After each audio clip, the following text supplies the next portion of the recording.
guys, how's it going? So we've got two projects for today. First off, we got a hold of a bunch of firelight hydrangeas. They look awesome. We're gonna get those planted up in our front flower bed. And second, remember the Falcos that I lost last week when we were doing some cleanup? Erin found them and they are looking rough. I looked for these so hard. I looked for them everywhere. I mean, I walked the whole area several times. We drove it several times, and I figured having the red handles, it's usually very helpful. You can see them a little bit easier than darker colored handled pruners, but I just couldn't find them. So it was a couple days later, we were out on a garden stroll in the evening, and Aaron stopped in the grass and he was like, hey, what? And I took a picture exactly where he was when he found them. They were embedded down in the lawn, like so much so that he's caught a glimpse of the red, but could barely see any of it. So he used his shoe and kind of flipped him up out of the grass. And that's when I took the picture of it. I'm like, stop, just so I can show everybody where they ended up. So they were subjected to several rainstorms, a lot of water, and they're all rusted. And like I don't even know if I can get them open. The thumb catch is really, oh, there we go. Look at that. So we're going to take these into the studio and we're going to get them all cleaned up when we're done planting. These were pretty new too. Bummer. And look at these hydrangeas. We've got 20 of them sitting here. We estimated we would need between 15 and 20 to finish up that flower bed. They're wonderful. And again, we got these from Jaker, the wholesale nursery that we went to the other day and brought you along for. We were hoping to find, some. I didn't expect to find 20 of one variety of anything really at this point of the year. So I was super happy to hear that they could still order them in. They got them in within a few days and Paul went and grabbed them yesterday. So anyway, that's going to be our main project for today. So let's get as many as we can in the gator and head up to the front. All right, get my gloves on. One thing about wearing gloves, which I've been more dedicated about doing this year so that my hands weren't so torn up, is that you become very dependent on them. That's why you don't see me wearing sunglasses. Because most days I can get through without sunglasses just fine. I know it's not the best for my eyes, but it's kind of a pain that I'm so dependent on these gloves now.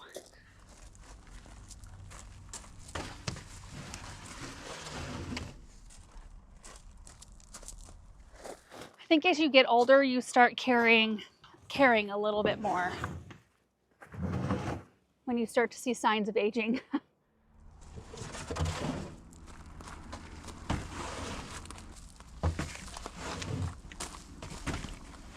That's the best looking one right there.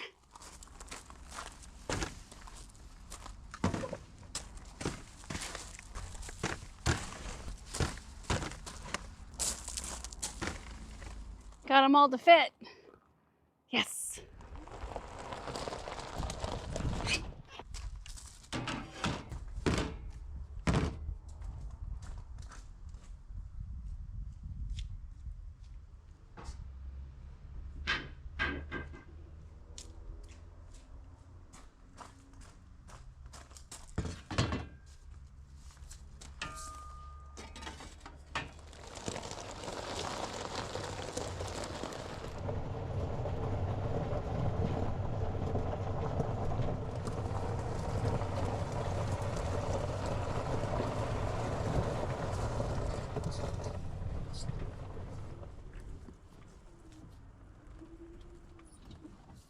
Okay, so this is where they're all going, right in this empty spot.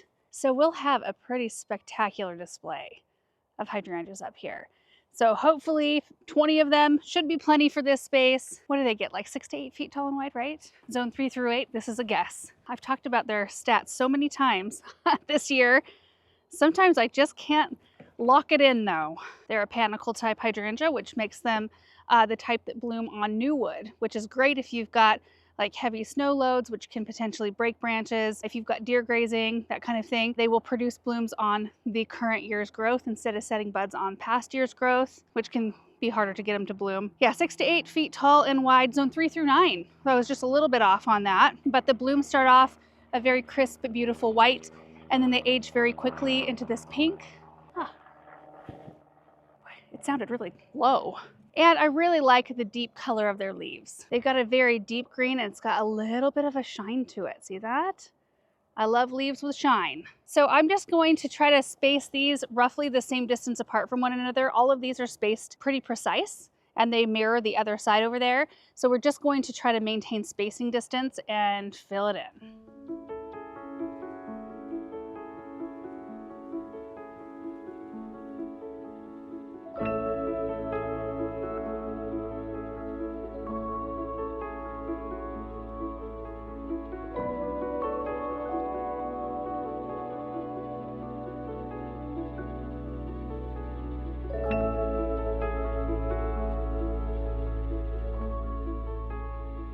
How many did you count? Well, after we plant all these, there'll be a total of 38 between both sides. 38. Oh my gosh. It's gorgeous. And I think we've got these spaced out as good as we can, given the tree is kind of right in the middle of all the things. And we did plant this one to match the other side, but if we want to maintain sort of the same spacing along the lane, which I think is important, I think we're gonna dig that one out. It's really echoey right here. Is it? Facing this way? Is it this? Yeah. Is it echoing against that I don't know. mail house? I don't know. Do you hear it? Oh yeah, I do. Yeah. It's gotta be the mail house. Maybe. That's so weird. I just haven't noticed that to right now. I mean, or the other thing it could be echoing is off of the brick. That doesn't, maybe. I don't know. Little side note. I don't know if you can hear it, but it's definitely echoing. Anyway, we're gonna dig this hydrangea up and put it right where I scuffed up the dirt right there. And I think we're gonna be doing something different right here. We're gonna move the lilac and we're going to pop something else with a little bit more weight right in this space at some point. All right, let's take a look from up front here. Oh yeah, can you imagine when these things are happier in the ground than they are in containers and they're all full of flower? It's gonna be just absolutely spectacular. Oh, I just can't wait to see it. That side as well. And this spot has been mulched. We got it all mulched and all slicked up so that during the October garden tour, we could show you just how beautiful this space was with that top dress. But I am getting ready to plant a bunch of bulbs up here as well. So I think we're just gonna go ahead and use the auger. And when we're all done with all of our planting up here, we'll come back in with another, just a fine layer of mulch just to finish it off again. Using the auger is just so much faster than digging all the holes with a shovel. I think you wanna use the auger, Erin, versus the shovels, or do you have a preference? Well, you know, I mean, you said you're going to go in and do bulbs. Yeah. So if you're going to do that, if you weren't going to do bulbs, I would say we should use a shovel. Okay. To try not to be as messy. But if you're about to do bulbs and going to mess it up anyway, we'll just mess it up. Okay, that makes me feel better. If the auger even goes through this dirt. Goes through the soil. Yeah, I know. It was getting easier though. Remember, as we made it this direction. Did you just bring one auger? I brought one auger and 3 batteries. Okay. Oh, for pilot holes. I forgot about one. that. Yeah, the last time we planted hydrangeas and boxwoods in here, we had to use what, like the 3-inch auger to make a pilot hole through this hard pan up here. And then we'd bring the 9-inch in and it would get down far enough. Maybe it was the 5-inch. It might have been the one up from the 3. I think it was the 5-inch that we were using. Either way, it took 2 sets of augers. All right, so we're just gonna get all the holes dug, biotone in each hole. I'm gonna set each one of them down in the hole before I pack it in with soil, just in case we need to shift things. It's so helpful to have them all kind of flexible until the very end, and then we can pack them down with soil. Pack them in with soil, whatever.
Okay, they're not all planted, but they're all in the ground.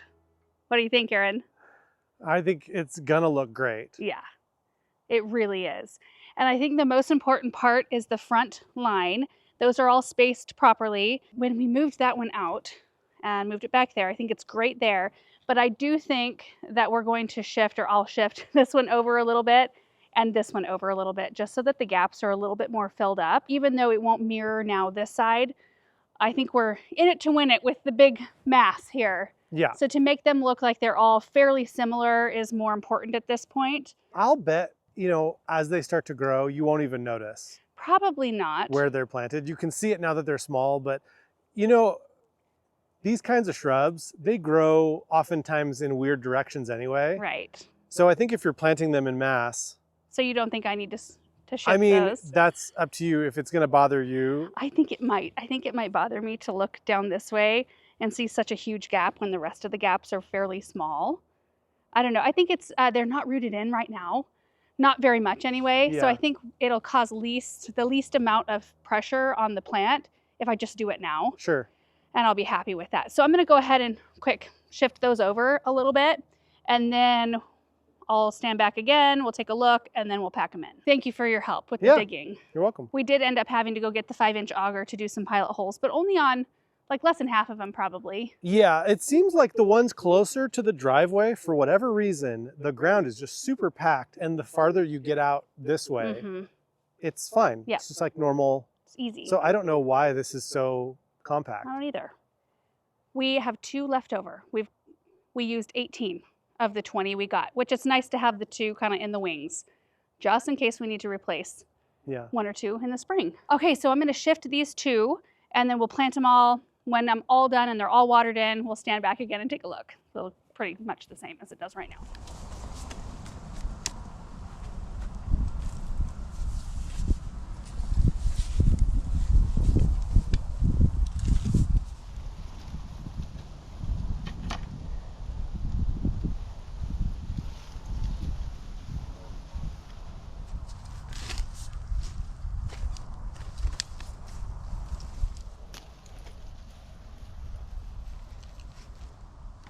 That actually made all the difference to me to have those shifted a bit. So we moved that one. I left the hole open so you could see it. It was there, moved it over just a little bit so it lines up with the second row, and then moved this one, which was back here, just in a little bit to fill in this gap here. And then the one we already moved, shifted it from where I thought it was going to need to be over just a little bit. So they all moved roughly the same amount, like maybe 18 to 24 inches. Now it all looks cohesive and beautiful, and I'm glad that we went to the effort of doing that before they rooted themselves in anymore. I think they'll be completely fine with that shift. Gosh, it's beautiful. Also, you'll notice that we left space, even though we could have fit one at this point in time right here. We left space for the evergreen to grow pretty much all the way around, and there's some space around that one as well. Okay, I said before I was going to get them all planted first, but I was just so thrilled with how these shifted. I wanted you to see a little bit closer up how that looked with the old holes still exposed. Now we'll plant.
Okay, they're all done, planted, watered in.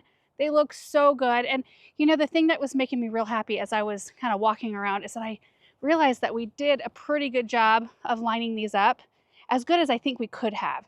Like, you know, they kind of bounce back and forth, with the exception of this tree where we had to bump it to the side a little bit. But if you look down, you can see the rows right here. And it's all pretty even until you really just get to this one. This one's a little bit wonky, but the rest of them all just line up beautifully. And like we were talking about before, I don't think it's really gonna matter as long as your front ones line up. Everything else will just fill in. And again, these little sticks right here on either side, so there's one there and one right over here. Those indicate where we're gonna put something. A very small ornamental tree or something like that that's got some really interesting architecture for this location. But this is stunning. I love it. So the last thing we're gonna do in here this fall is get some bulbs planted and then remulch it. And then we'll pick up next year and do any refining things. I think for at least the first 1 or 2 seasons, we're gonna have room to do some annuals in between, which will be really fun for a little bit of extra color. And then we'll just see. Okay, so now we're gonna head back to the studio and we're gonna take after those Felcos. Oh. I've got all of my cleaning supplies in one of these drawers. There they are.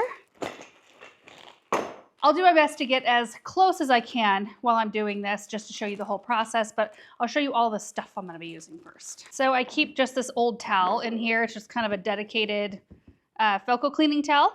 Okay, so these are all the things. If you've got a lot of crud on the blades, this is the cleaner you want to use. It's a resin remover, and this is one that we're going to, as soon as we get all of the pieces and parts apart, we're going to spray them all down with this, and then we're going to wait. I can't remember how long we wait, 5 minutes or 10 minutes, something like that, and let it just sit there, and then we'll do some cleaning. I've got a wire brush here that works real well. You can see it's well used.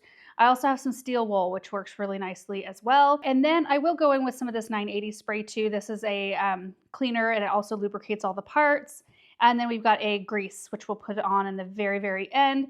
The other three things we're going to use is the sharpener right here. I've got a flathead screwdriver, and then I've got a, can't remember the size of this. Also, my fingers are kind of dyed because Samantha and I were making bubble dough, and we used red food coloring. Okay, let's see, what size is this one? 8 millimeter. Anyway, that's what we're going to be using. So let's take our Felcos apart first. Okay, and you kind of want to keep track of the parts as you take them off so that you know what goes where. But I'm going to hopefully loosen this. Boy, it is rusted. There we go. It's movement here. Oh my goodness. Okay, so I'm going to take these off and put them in order. There's a little itty bitty washer. You can see it right there. That goes underneath the thumb catch. Don't lose that. Otherwise, it just doesn't work properly. Okay, now.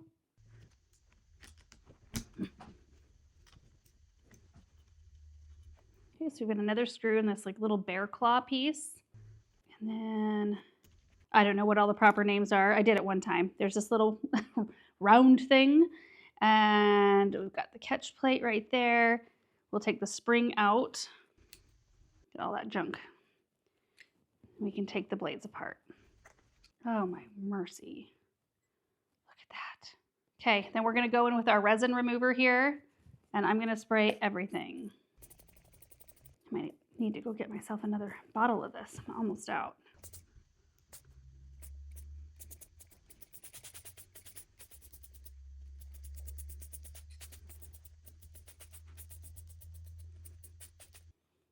All right, so now that we've got it sprayed, we're gonna let it set for 10 minutes.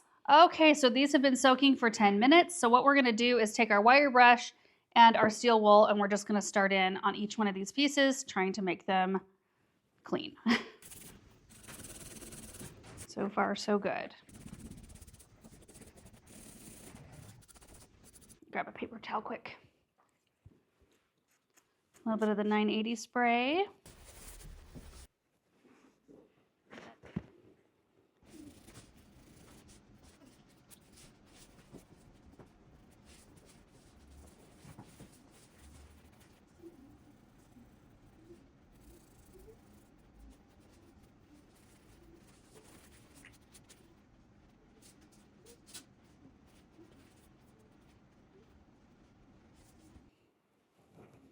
Look at how much better that piece looks.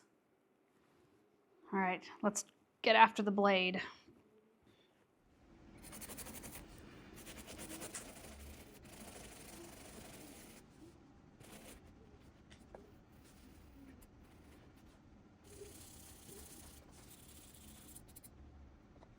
I'm going to spray this one again with the 981 and let it soak.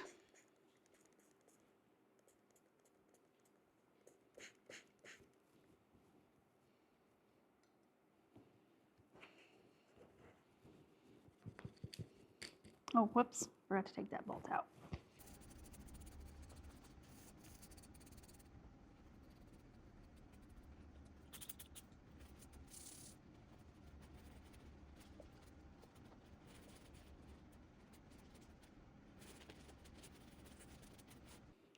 That piece looks much better too.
Okay, it's not perfect, but it looks so much better than it did.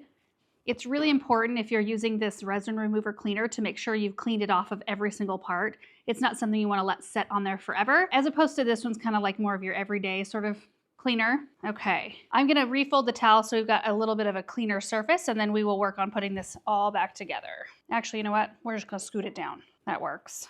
Okay, so the first thing we're gonna do is take our big bolt right here and put it up through the bottom of this piece. It's labeled with a number 1. I've never noticed that there before. Is this labeled with a 2? I don't see a 2 on this one, but anyway, we'll put our blade on to where the little circles on it match those little black nubs.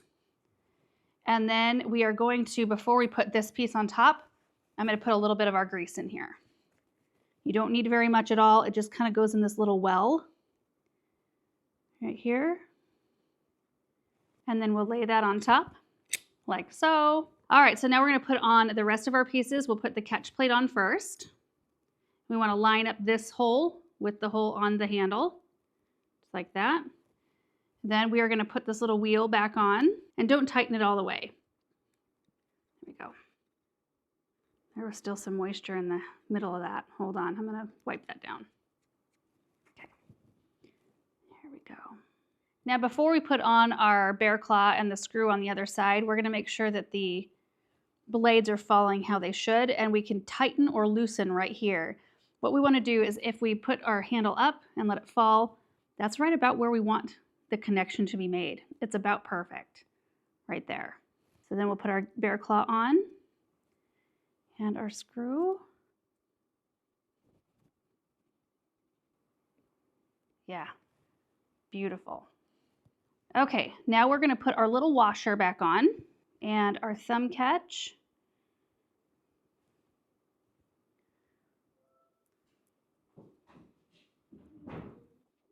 And you don't want this one all the way tight either. You want to be able to have a little bit of flexibility, not a tremendous amount, but we'll tighten this down again later. Okay, then we'll put our spring back on. Oh, look at that. Beautiful. But I do need to tighten this back up a bit. Yeah, that's better. Probably don't need to sharpen it at this point, but if you are going to sharpen it, how I like to hold it is like this, and then you take your sharpener and you hold it kind of at an angle like that, and just roll it alongside kind of that beveled edge right there, and you start at the bottom and go all the way to the top. I'm not going to continue to do it because these are fairly new, like I said, and they're sharp at this point still. No need to wear the blade down. These look so good. So much better than they did. I cannot believe they spent as many nights outside as they did. Ugh. I was looking at a lot of the other parafalcos that we have around here too, and a lot of them need to have some serious attention because, like, look at this. I can open this thumb catch. The blades won't even open. I have to physically make them open because these are so dirty. And you know, they get that way when you use them a lot every single day through the entire gardening season. Sometimes I'll come in midsummer and do a kind of a quick clean on them. And once you get into the rhythm of cleaning them and you've done it a few times, it's almost like a therapeutic chore because you get something so great at the end of it. And it's also nice to have a little kit. And it's like that with everything, to have all the tools and the things that you need for a specific project in a specific spot. They're always living there. You know where to find them and you don't have to go searching for stuff. It makes it a super quick process. I did go grab a paper towel, so that was one extra thing that I used, but look at that. Ugh. And the paper towel too. Boy, we got a lot of junk off these. And you guys, that is gonna do it for today's video. Bunch of beautiful hydrangeas in the ground. Cannot wait to see what that does next year. And a brand new clean pair of falcos. Both satisfying projects. So thank you so much for watching. I hope you enjoyed it and we will see you in the next one. Bye.